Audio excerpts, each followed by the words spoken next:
পৃথিবীতে কিছু কিছু মানুষ আছে যারা মৃত হয়েও পৃথিবীতে আলো ছড়ায়।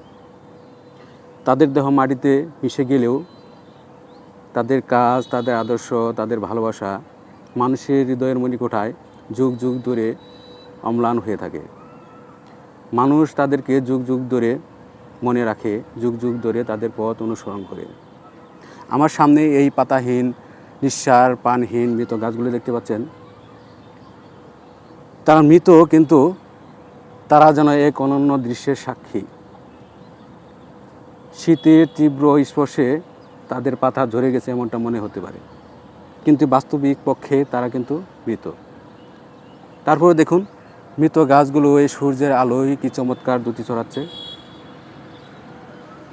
ওপাশের আকাশটা যদি বিশাল ক্যানভাস ধরি, দূরের ওই ডুবন্ত লাল সূর্যের আভা, দূরের ওই নীরব দাঁড়িয়ে থাকা বিল্ডিংগুলো, তার সামনে এই মৃত গাছগুলোর কালো অবয়ব দেখে যেন মনে হচ্ছে কোনো শিল্পীর তুলিতে আঁকা প্রাকৃতিক জীবন্ত ছবি।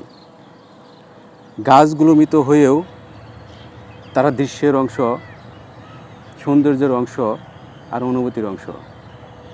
তেমনি পৃথিবীতে কিছু মহান মানুষ আছে যারা পৃথিবীতে থেকে বিদায় নিলেও তারা বেঁচে থাকে স্মৃতিতে, তাদের কাজে আর অনুপ্রেরণায়। এই মৃত গাছগুলো সূর্যের আলোতে নতুন অর্থ পায়। তেমনি কিছু মহান মানুষ আছে যারা মরে গিয়েও হয়ে ওঠে আরও উজ্জ্বল চিরদিনের জন্য।